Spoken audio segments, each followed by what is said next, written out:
अस्सलाम वालेकुम दोस्तों, उम्मीद करता हूँ कि आप लोग सब खैरियत से होंगे और खुश खुर्रम होंगे।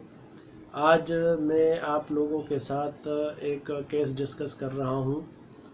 ये केस है चेक का। जब दो फरीकों के दरमियान पैसे का लेन देन होता है तो उसमें एक पार्टी दूसरे पार्टी को बतौर ज़मानत जो है ना वो चेक रखवाते हैं कि ये चेक आप अपने पास रखें और मुझे इतनी रकम दे दे, और ताकि मैं उससे जो है ना कारोबार कर सकूं और मैं फिर आपको वो पैसे जो है ना लौटा दूंगा। जब इन दोनों के दरमियान ये मुआहदा हो जाता है और एक पार्टी दूसरे को चेक देकर उससे पैसे ले लेते हैं और कारोबार में इन्वेस्ट कर देते हैं, अगर मुकर्ररा मुद्दत तक, यानी वो मुद्दत जिसमें ये कर्ज़ जो है ना वापस करना होता है, वो फरीक दोयम जो है ना ये पैसे देने में नाकाम रहते हैं, तो जो फरीक अव्वल है जिन्होंने पैसे इस पार्टी को दिए हैं और उसके इन्होंने चेक ले रखे हैं, तो वो चेक फिर लेके जाते हैं बैंक में और वो बैंक से जो है ना बाउंस कराने पड़ते हैं। और बाउंस करने के बाद फिर वही बंदा एक जो है ना एप्लीकेशन लिखता है एसएसपी को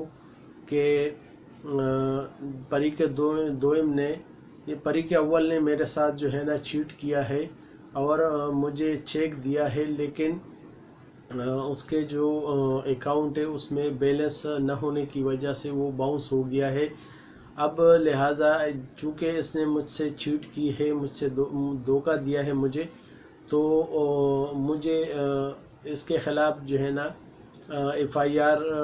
काटने का जो है ना एफआईआर काटी जाए इस फरीक के ख़िलाफ़। तो वो एप्लीकेशन देने के बाद जो है ना एसएचओ के पास जाती है और एसएचओ उस फरीक को मशवरा देता है कि आप लोग जो है ना कोर्ट से जो है ना इजाज़त लेके और कोर्ट के हुक्म के मुताबिक जो है ना हम वो एफआईआर काटेंगे, तो आप वहाँ वो आर्डर लेकर आ जाए। तो फिर वो फरीक कोर्ट में जाके किसी वकील के थ्रू उसी एप्लीकेशन को बना के 22AB का केस दाखिल किया जाता है 22A का, कि फरीक अव्वल ने हमारे साथ चीटिंग की है और हमने इसको रकम दी थी बतौर उधार, जैसे कारोबार करने के लिए, और एक मुद्दत पीरियड जो है ना वो डिसाइड किया था कि वो हमें ये पैसे लौटा देगा, लेकिन वो नहीं लौटा सका और जो चेक थे वो हमने बाउंस करा दिए हैं, क्योंकि फरीक अव्वल के अकाउंट में रकम मौजूद नहीं थी और वो जो है ना हमने बाउंस करा दिया है। लिहाजा हमें एफआईआर काटने का वो जज साहब जो है ना आर्डर दे दे,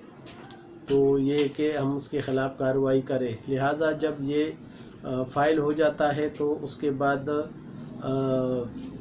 जज इसमें एसएसपी को और एसएचओ को पार्टी बनाता है और उनसे रिपोर्ट कॉल करता है। एसएसपी और एसएचओ चूँकि वो एप्लीकेशन पहले ही जो है ना उनके पास पेंडिंग होती है, लिहाजा वो रिपोर्ट दे देते हैं उस कोर्ट में। उस नोटिस का जवाब आ जाता है कि हाँ बिल्कुल ये साइल जो है हमारे पास आया था और इसने ये कंप्लेन करी है कि इसके जो है ना फरीक अव्वल पर पैसे हैं और उन्होंने जो चेक दिए थे वो बाउंस हो चुके हैं, लिहाजा ये जो है ना धोखाधड़ी का केस बन सकता है या बनता है। लिहाजा कोर्ट हमें आर्डर करे तो फिर हम इनका जो है ना एफआईआर का इंदराज कर देते हैं। लिहाजा जब ये दोनों नोटिस के जवाब कोर्ट में जज के पास आ जाते हैं तो उसके बाद जज साहब जो है ना वो आर्डर निकालता है कि 489F का जो है ना वो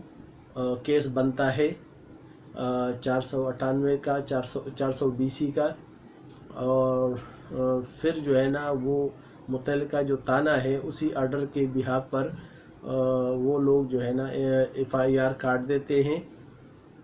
जो फरीक अव्वल है, अगर उसको बरवक़्त इस बात का इल्म हो जाता है کہ میرے خلاف دھوکہ دہی کا کیس FIR کٹی ہے، تو وہ بیل بیفور کے لیے یعنی قبل از گرفتاری، ضمانت قبل از گرفتاری کے لیے وہ جا کے کورٹ میں جاتا ہے، اور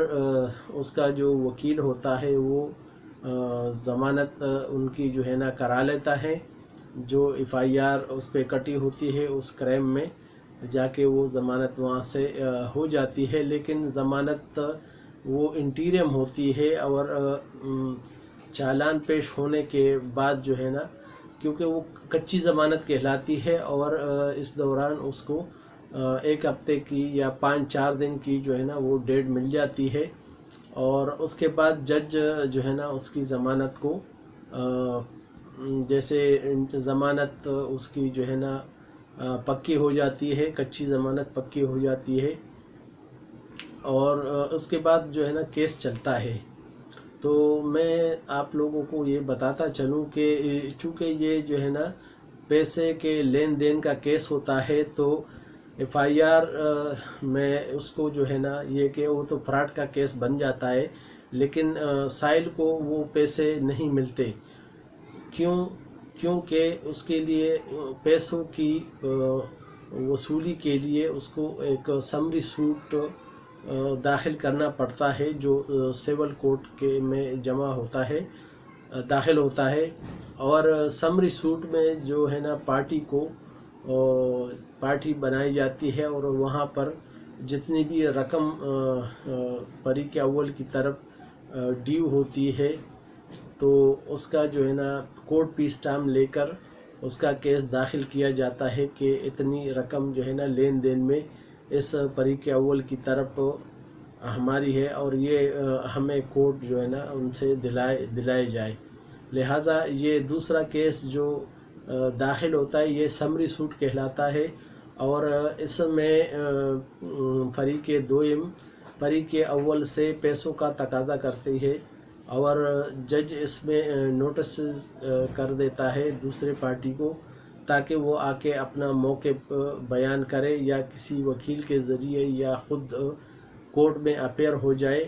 اور اس پلینٹ کی کاپی لے جا کر اور اس کا جواب داخل کرے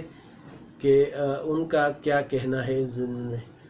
تو یہ سمری سوٹ کہلاتا ہے۔ سمری سوٹ اصل میں جو ہے نا پیسوں کی وصولی کے لیے، یا پیسوں کی جو ہے نا وہ دوسری پارٹی سے لینے کے لیے کیا جاتا ہے، اور جو کریمنل کیس ہوتا ہے 489 ایپ کا وہ الگ چلتا ہے، کیونکہ وہ تو کریمنل کیس کے اس میں آتا ہے، تو لہٰذا اس کی اپنی پروسیڈنگ ہے۔ باقی جو پیسوں کے لیے جو چیک پہ جتنی بھی رقم لکھی ہوتی ہے اس کی وصولی کے لیے سمری سوٹ کیا جاتا ہے، اور سمری سوٹ کے فیصلے ہونے تک پھر جو ہے نا وہ جج ڈیسائیڈ کرتا ہے، گواہوں کو بلاتا ہے، اور باقاعدہ دوسرے جو ایویڈنس ہے اس کو چلایا جاتا ہے، اور اس کیس کی یا اس لین دین کی سچائی کو پرکھا جاتا ہے کہ آیا واقعی ایسا ہے، اس دونوں پارٹی کے درمیان یہ معاہدہ ہوا ہے، اور اس میں کون کون گواہ ہے ان کے جو ہے نا تمز چیک کیے جاتے ہیں، اور باقاعدہ جو ہے نا یہ کیس چلتا ہے۔ اس کے بعد جج اس پہ آرڈر اناؤنس کرتا ہے کہ یہ جو پیسے ہیں یہ اتنی مدت میں اس کو دیے جائے۔ تو لہٰذا یہ میں نے ایک مختصر سا آپ لوگوں کو 489 ایپ